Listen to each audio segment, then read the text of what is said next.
Pemirsa, kita akan lanjutkan perbincangan Dr. Yusuf. Kalau tadi kita sudah dengarkan bagaimana pentingnya upaya untuk menyembuhkan mental mereka, mental para korban, memulihkan trauma mereka, yang juga tidak kita fokuskan adalah pengobatan fisik mereka. Betul. Karena sudah sempat saya singgung tadi dari awal bahwa mereka ini ternyata ada di tempat pengungsian, mereka malah mendapatkan penyakit baru, terutama sekarang kan hujan terus-menerus, mereka dingin, bahkan mereka banyak juga dokter yang belum mendapatkan alas tidur, belum mendapatkan selimut, sehingga memperburuk daya tahan tubuh mereka ada yang terkena diare, flu dan sebagainya. Bahkan kemarin saya juga berbincang-bincang, banyak sekali para korban gempa ini yang malah mendapatkan ISPA saat berada di tempat penampungan.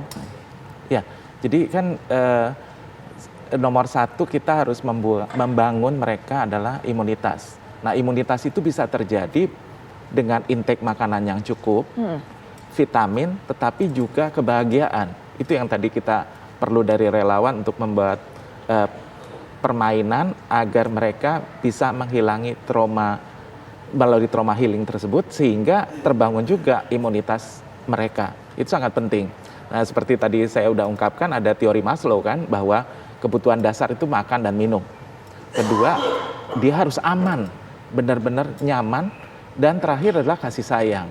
Nah, kalau itu kita bisa jaga dan relawan mengingat hal tersebut, jangan hanya cuma makanan, tapi mereka disiapkan rasa aman, kemudian juga rasa kebahagiaan, rasa dikasihi, rasa disayang, itu akan terbangun suatu self healing ya, bahwa mereka akan merasa dihargai dan mereka akan lebih cepat penyembuhannya, dan tentu akan meningkatkan imunitas dia. Selain kita siapkan makanan, vitamin, dan saya rasa cukup banyak untuk mereka di-prepare seperti itu. Nah, sekarang teman-teman relawan juga harus memikirkan untuk hal-hal yang tadi itu, ya, soal makanan, minuman, kemudian rasa aman, dan juga tadi yang terakhir adalah bagaimana dikasihi, disayangi oleh tim relawan. Tadi seperti ada pemutaran video, itu sangat baik ya.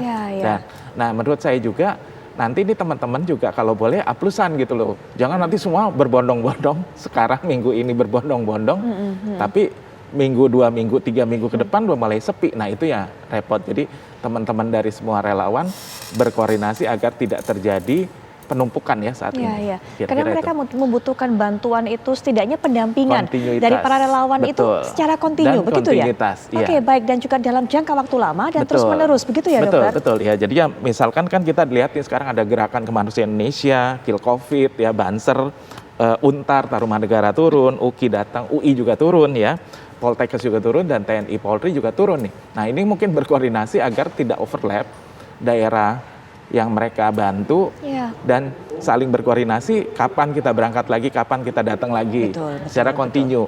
Jadi anak-anak juga nanti akan ketemu teman-teman relawan yang masih semangat nih, ya, masih sayang, masih. Karena juga terlalu lama di sana, mungkin juga kelelahan dialami oleh para relawan ya. Nanti juga relawan kan capek ya, nanti responnya juga kurang bagus. Tapi kalau relawan yang baru lagi datang, yang sudah di sana terus istirahat dulu, nanti kembali lagi, nah itu akan rolling yang bagus, sehingga teman-teman di sana yang memerlukan untuk trauma healing dan pendekatan pada masyarakat akan tetap fresh terus, karena banyak relawan yang hadir di sana. Betul. Ya, itu salah satu manfaatnya juga. Kemudian mengirimkan para relawan secara susul menyusul begitu. Tidak semuanya berkumpul bersama dalam waktu bersamaan. Saat sekarang. Dan yang terpenting lagi yang kita khawatirkan adalah saat sekarang nih semua tren berjuang bersama-sama. Nah, nanti 3 minggu, 4 minggu ke depan jangan sampai semua orang udah kecapean dan tidak ada yang ke sana lagi. Jadi itu perlu kita kontinuitas. Nah, untuk kembali lagi melihat bagaimana kondisi para pengungsi di malam hari ini, kita akan mendengarkan kabar yang akan disampaikan oleh rekan kami Khairon. Silakan Khairon. Putri serta pemirsa, saat ini saya berada di posko pengungsian Badan Intelijen Negara di Desa Cijedil, Kecamatan Cugenang. Dan di belakang ini adalah salah satu dapur umum yang ada di posko pengungsian ini. Putri dan pemirsa, di posko pengungsian BIN ini terdapat sekitar 300 lebih warga yang mengungsi di posko pengungsian ini. Dan perlu diketahui juga bahwa posko pengungsian ini juga sudah tersedia bahan-bahan makanan, kemudian juga logistik, serta toilet darurat, air bersih, dan juga kebutuhan-kebutuhan yang seperti obat-obatan dan lainnya juga sudah tersedia. Dan di desa Cijedil ini, terutama di posko pengungsian yang ada di BIN ini, tim medikal menemukan ada sekitar 150 warga yang mulai terserang penyakit seperti sakit tenggorokan, batuk, pilek, dan ini terjadi secara bertahap. Namun menurut tim medikal yang ada di posko pengungsian, hampir setiap jam warga mengeluhkan penyakit seperti sakit tenggorokan dan batuk. Dan untuk mengantisipasi terjadinya penularan di antara pengungsi, tim medikal juga memberikan terapi dan obatan. Dan bukan hanya di posko pengungsian yang ada di sini tempat saya mengabarkan. Tadi juga saya sempat berada di posko pengungsian di Kampung Gunung Lanjung, Desa Cijedil. Di sana warga juga mengeluhkan penyakit yang sama, terutama yang didominasi oleh anak-anak.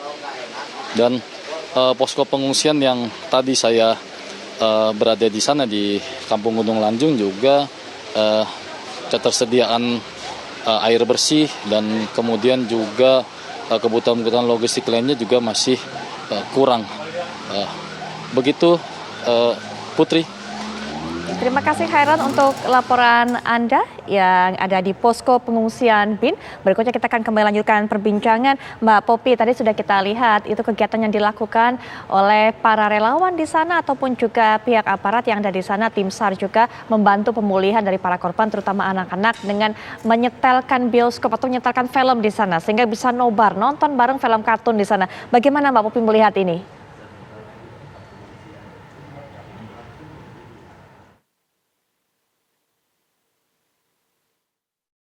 Sepertinya ada kendala komunikasi sehingga kami tidak bisa mendengar suara Mbak Popi. Kami akan coba perbaiki jalur komunikasi kami dengan Mbak Popi, tapi kita juga akan melanjutkan perbincangan dengan Dr. Yusuf. Dokter, melihat tadi sudah sempat dokter katakan bahwa ini yang penting adalah bagaimana para korban ini di tengah keterbatasannya merasakan ada rasa aman, ada rasa nyaman, walaupun tidak gampang, karena itu bisa sedikit kemudian meningkatkan imunitas.